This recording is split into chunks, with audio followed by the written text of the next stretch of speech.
Okay, so now in this video we're going to talk about adding some of those secondary pages and kind of how to interlink them. So again, we're at the home page here, and once again the home page only links to each of those kind of top level categories. We have one plane golf swing, two plane golf swing, inside out golf swing. So now if I click on one plane golf swing, it takes me to the one plane golf swing page. Now, so that's right here. So now the next keyword and kind of page we're going to target is one plane golf swing drills. So what I've done here is I've created a page for that, and now the one plane golf swing page, if I scroll down, it links to the next page in our category, which is the one plane golf swing drill. So I just put to help you get started swinging on a one plane path, make sure to read our one plane golf swing drills article, and I linked to the next page in that category, and that's the only page it links to. So if I click on that, and again I used the relevant keyword, that brings me to the one plane golf swing drills page. So from here, obviously I'd have much more content, it'd look much better, but this is just a demo site. So now the next one in the process is one plane golf swing grip. So again, the one plane golf swing drills only links to the next page in that category. So at the bottom, and again these links can be put anywhere, it just says you'll also want to make sure you're holding the club correctly, so be sure to read our one plane golf swing grip guide. So I link to the next page in the category. I use a relevant anchor text, so if I click on that, I also created that page. And now since this is the last page kind of in this category, at the end of the article I simply link back to the home page.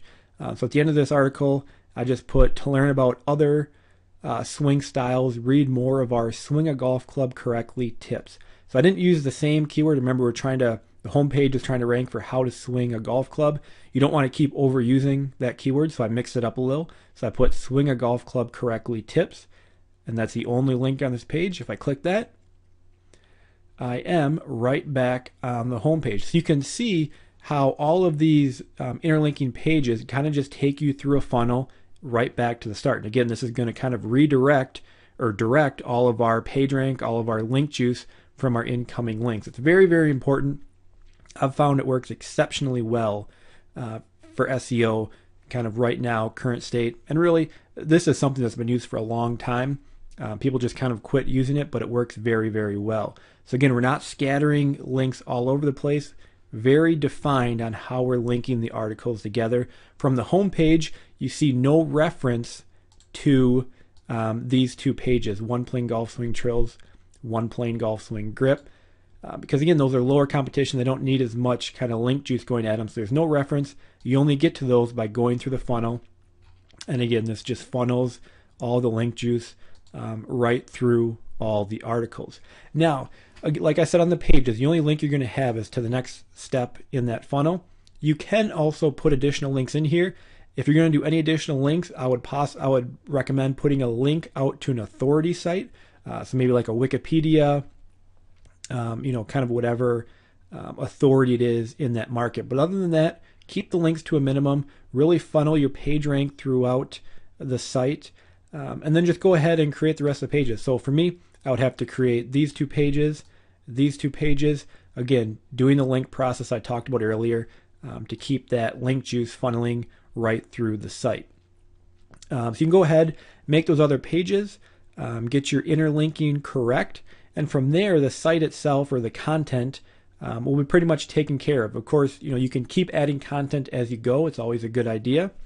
But from here, we're going to start talking about now adding AdSense to our site, and then of course starting to do some SEO. I should point out a couple other pages you're going to want on your site are your necessary legal pages, so a privacy policy, terms of use. If you when you're running AdSense, they have a specific wordage they want in there. I'll try to find AdSense version of that and give you a link to it. But again, you're going to want the legal pages. You're also going to want a contact us page. So a page that just simply lets people get in contact with you. Google likes to see those, so go ahead, add those kind of auxiliary pages.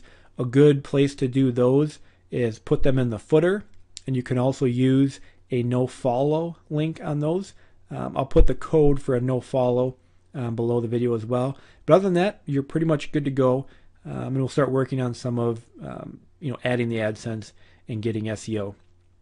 And of course, you can also go ahead and get yourself a nice little header made. Nothing wrong with that. A little logo or something to kind of spruce up the site. But other than that, we're pretty much good with the site. And now we'll talk about adding AdSense in the next video.